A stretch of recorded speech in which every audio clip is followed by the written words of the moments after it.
cheers, and how you do, buckaroos, and how the heck are you? You can see I'm in the fires of hell once again. Anyway, yeah, it's my fake fire, but I like to have it on.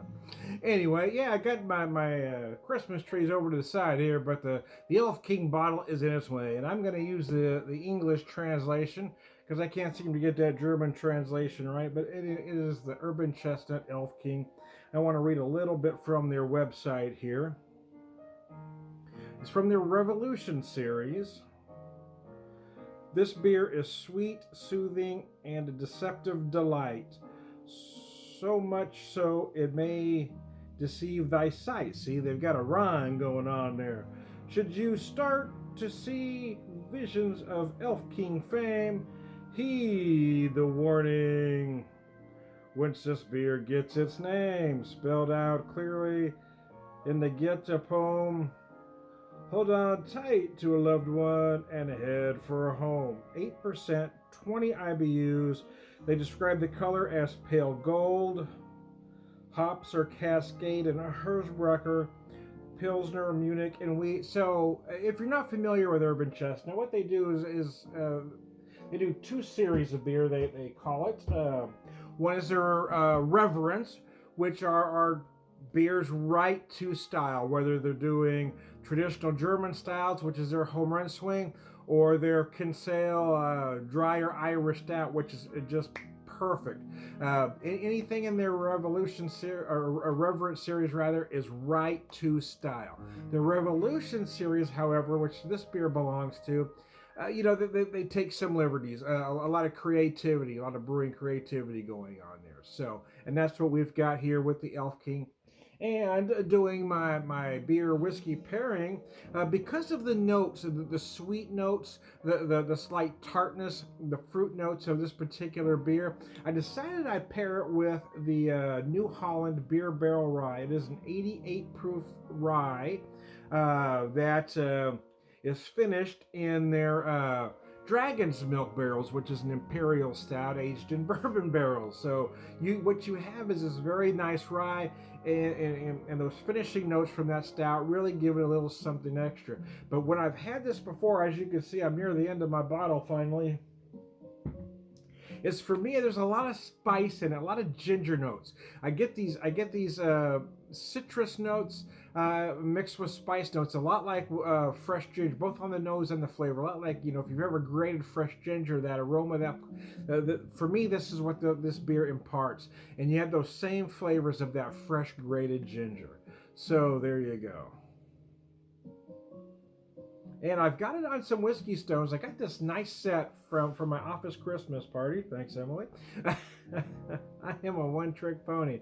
The main office party, Chris drew my name, and I got this beautiful decanter. It was a 7-piece set, 6 glasses on this decanter. It was incredible. But the highlight wasn't that present, as great as that was. It was that Chris also donated $100 in Seamus' name to the American Cancer Society, which was awesome. But Emily got me this beautiful set here that has 8 whiskey stones, a nice little pair of tongs, man, they're adorable, and and 8 whiskey stones. So I've got 4 in here. It came with these two perfect glasses for drinking neat. I love that size, and they're not exactly the same as my other the larger glasses that came with a decanter, but they're similar enough that they actually look like they go together.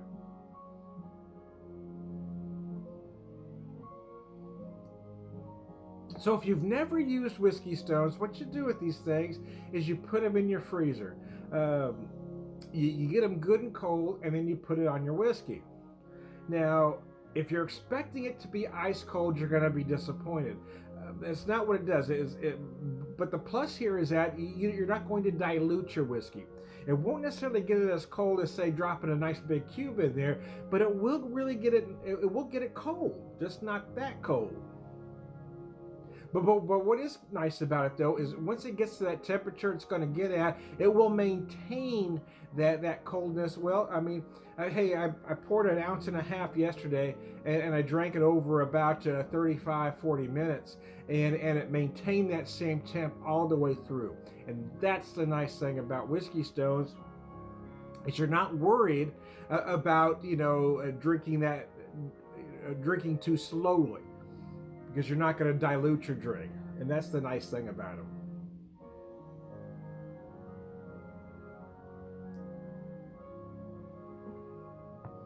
If you want your whiskey colder, what you could do is put the amount aside that you want in your glass and get that cold, and then add the stones to it, and that will maintain a cooler temperature. I don't personally do that, but you can. Again, I paired these two because I thought that unique citrus and spiciness of this whiskey would pair well, again, with the unique flavors and aromas of this beer.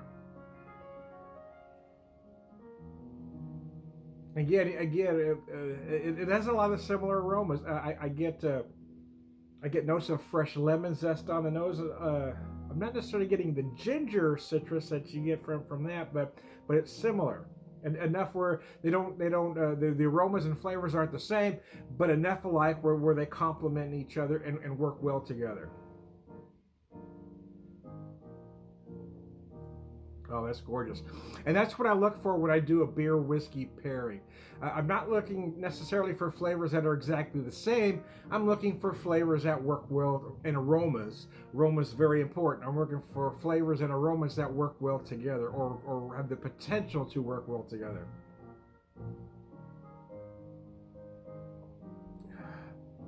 I believe they used to refer to this as a wheat wine. They do not anymore, and I'm not sure why. I think, it's what's in a name. But yes, it is those wheat notes. It is very soft. Let me look at this again.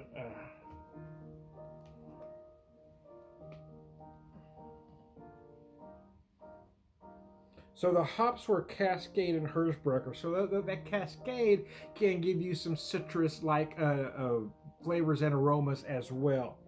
The malts are Pilsner, Munich, and wheat. So the wheat will typically give you a slightly sweet, very soft body. The Pilsner malt typically will give you bready, sometimes biscuit-like notes.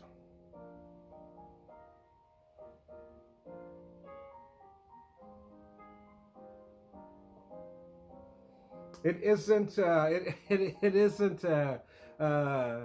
New England IPA hazy, but yeah, I mean, it isn't clear either. I suspect that's what they're going for here. Have an unfiltered look, which will leave your beer a little yeasty, but in a good way.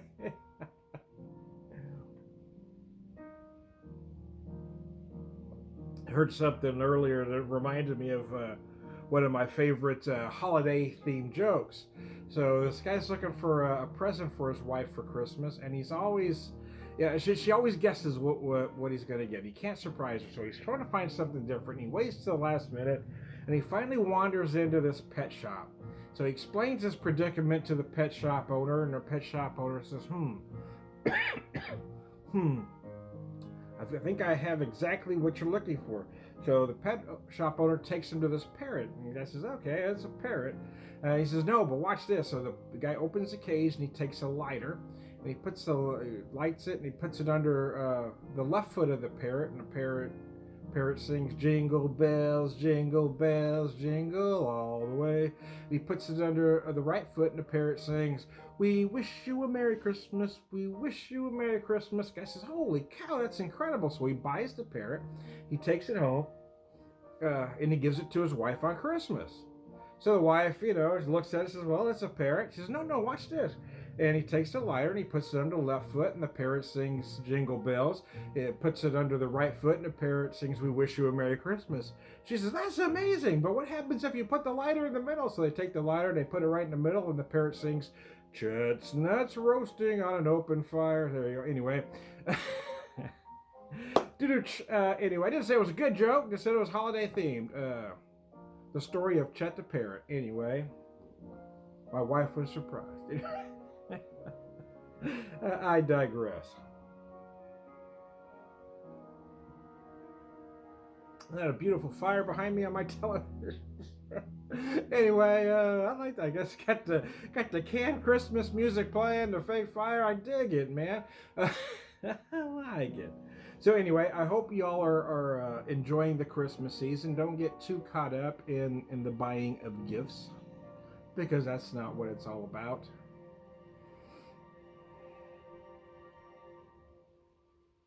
Heck, even if you're not religious and you want to celebrate Christmas, do so. But again, it doesn't have to be about, the gifts. It could just be about, appreciating what you have, and your family and the people that are around, the people that surround you. For us, it's difficult because we lost our son to cancer almost 7 years ago now. So holidays can be difficult. We really have to make an effort to not be depressed. It's difficult. And I'm someone that tries to act happy about all of the time, and sometimes it's difficult to maintain this persona.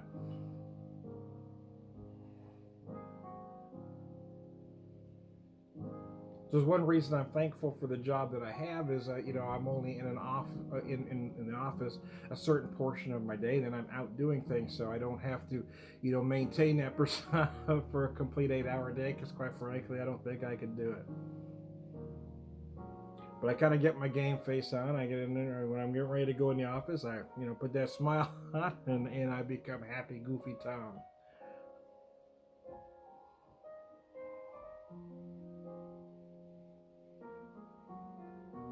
Another nice thing about this whiskey is that velvety smooth, that silky texture is just gorgeous. Aside from those ginger notes that I described, the finish, you get this nice toasted oak, paired with a nice barrel spice. As far as the uh, the beer barrel notes, that imperial stouts, you don't necessarily feel it as those imperial stout notes, but you do feel something different. It almost it just gives it a richer feel. I don't know if we can pinpoint exactly what aromas and flavors it adds, but it does add. So there you go. I'm going to set that down for a second and try not to knock everything over as I work on my wheat wine. Oh, mercy.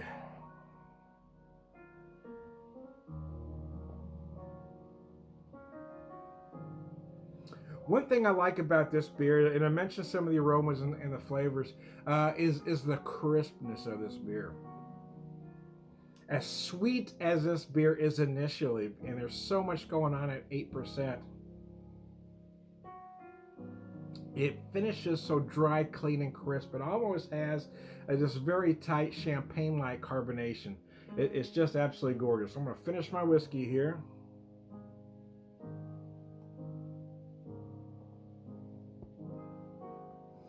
I am Tom the Whiskey Whisperer, Whiskey Evangelist, Political Whiskey Drinker, Purveyor Wisdom Man.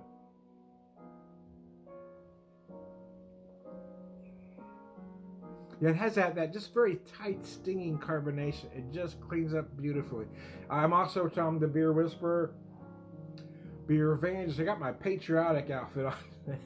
got the red sleeveless on, and I threw this overshirt on, so you don't see my armpits. Anyway, you'll thank me. Anyway, I am Tom the Beer Whisperer, Beer Evangelist, prolific beer drinker, perverse man.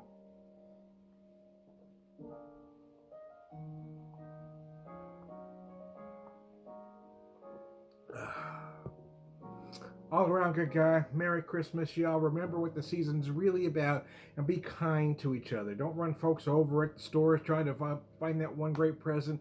Treat everybody with kindness and respect. I am Tom the Beer Whisperer, Tom the Whiskey Whisperer, Whiskey Evangelist, Beer Evangelist, prolific whiskey drinker, prolific beer drinker, perverse and all around good guy. Cheers, y'all.